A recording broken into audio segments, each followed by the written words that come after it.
Okay, so a little while ago, my friend Claire, who lives in Wales, sent me a gift. I had no idea what it was, but apparently it needed a signature of some sort, so when they delivered it to my place on the 14th, I wasn't here, and they sent me one of those little notes saying to pick it up or have it reshipped or redelivered.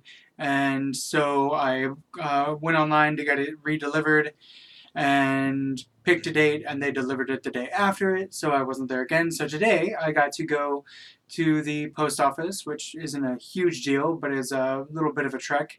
Um, it's about 30 minutes by bus, and then switching buses, half-mile walk, and then I took an Uber home because I didn't really want to deal with it. So I got the package today, and I figured, since I have no idea what it is, she just said it was a gift for me. I figured I would do an unboxing. Um, don't mind the cat. This is Yinyarn. She's a good cat. She is the one that always wants to be in my lap. Yeah. But, so I figured I'd do like an opening. It's not really an unboxing because, as you can see, this is not a box. The trip itself was interesting. I noticed that Uber has co-opted the pride flag for their routes for the month of June. But yeah, let's get on to what this is. I'm fairly certain it's a book of some sort because that's what it feels like, hardcover. And let's see what's inside. It is a book. That's awesome. Cats of the National Trust by Amy Feldman. Oh, there's a card inside. Rosalie Bay and Worm's Head. To Jeff, we went for a walk here in Swansea. I saw this in a shop and thought of you. Research for your stories? If not, it's also fun info. If you can remember how many cats you have, you don't have enough. That's awesome. So, Cats of the National Trust by Amy Feldman.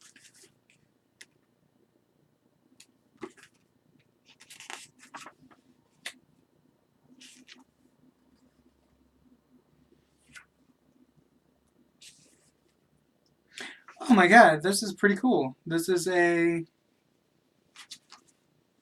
It appears as though this is like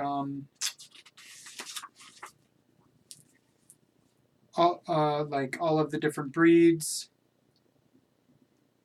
maybe. Oh no, it's just about different gods, or not gods, different cats and where they came from. It's like when the National Trust created their list of 50 things to do before you your 11 and 3/4, they had humans in mind, but they didn't put off Henry, the ginger and white cat. Huh, let's see. Introduction might actually explain to me what this is. As they well know, domestic cats have been revered throughout history. The ancient Egyptians believed them to be sacred and harshly punished those who hurt or killed them. There was a bit of a blip in Europe during the Middle Ages in 15th to 18th centuries when cats were associated with witchcraft and burned alive as a result. But nowadays, they're back on top. If you're reading this, you probably agree that cats are pretty special creatures. Yes, I do agree. But what exactly is it about them that we love so much? Why do we put up with their insolence, their demands, or indeed any attention-seeking puss draping itself over a keyboard, frequently pressing the delete key as we write a book? I'm not the first person to ponder this question, and not even the first person connected to the National Trust to have done so. Back in 1949, Christabel, Lady of Aberconway of Bodnant Garden, no idea, Conway, wrote her Compendium of Lurophiles, a dictionary of cat lovers, to better understand why some love and others loathe cats.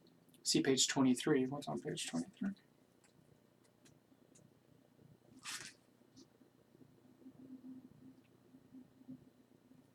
Oh, I guess that's this lady.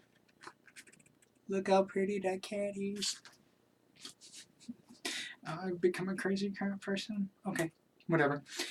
I'm very happy that I put on this shirt for doing this.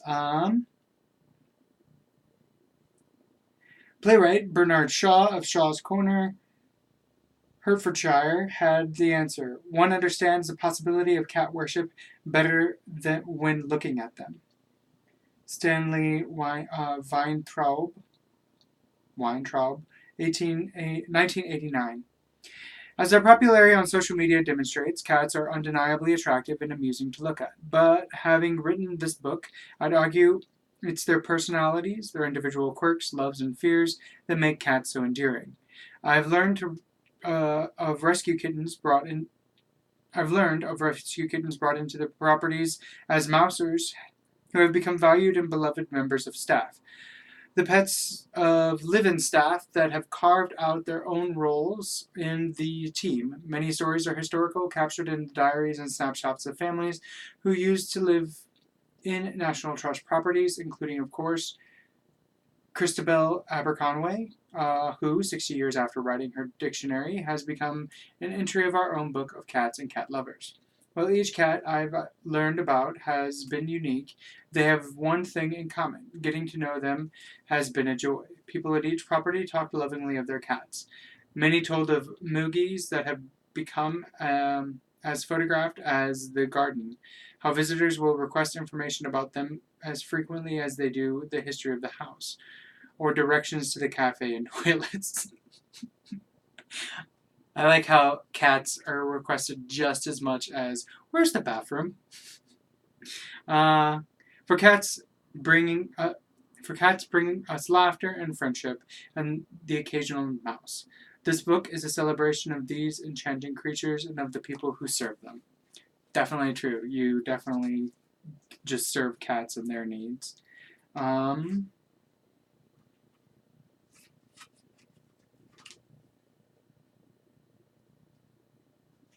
Okay, so it's got the little places that are on the National Trust in the UK.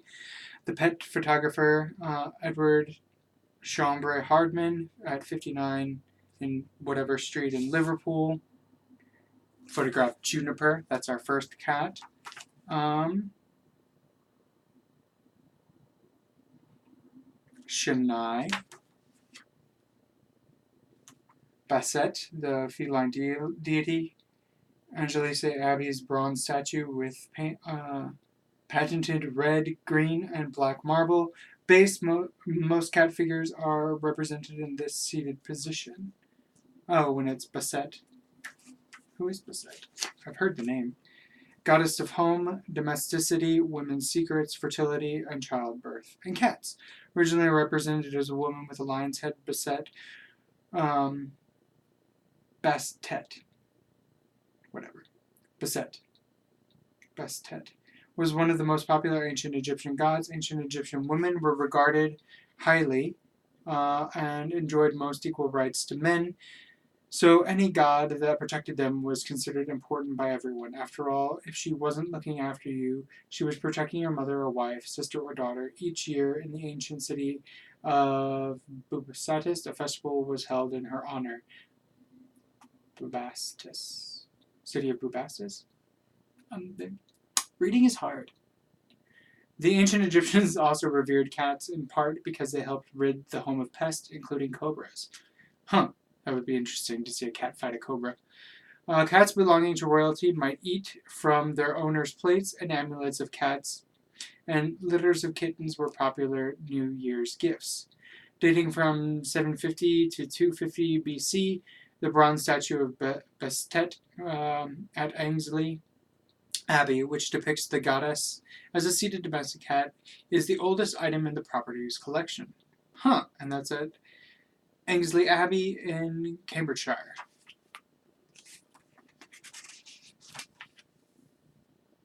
Aw, beautiful little cats everywhere. Some of the pictures are in black and white, other ones in color. currently on my website, what she was referring to in her note about it's like research for your stories.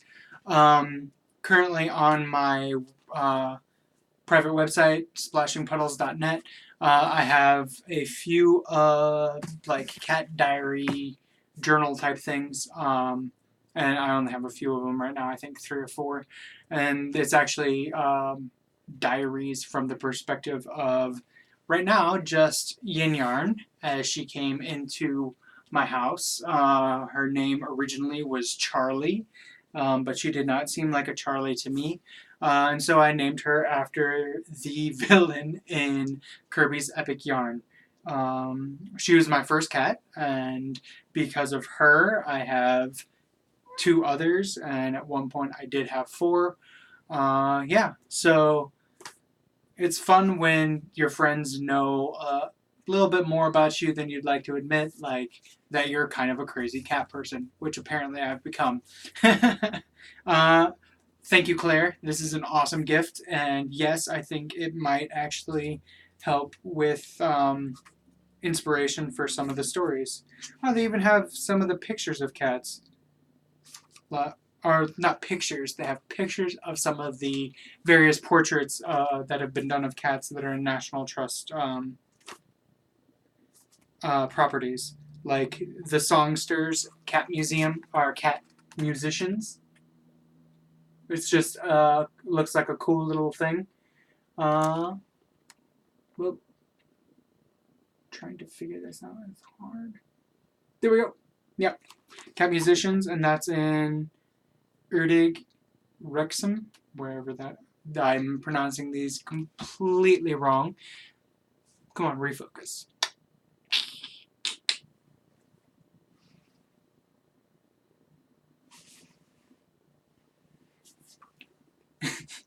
That fucked up my camera. Oh well. So I'll just come in closer because that's apparently what it wants me to do. Don't mind the hairdo. I did not have a chance to style it, and one of the fun. Well, I had a chance to style it. I just didn't take that. I could have easily done my hair before doing this. Whatever. Anyway, thank you again, Claire. This is an awesome gift. I hope you're doing well, and I hope you enjoyed watching this. I enjoyed opening it, and that's really all that matters, because that's what I'm here for. My enjoyment. See you all later. Have a great day.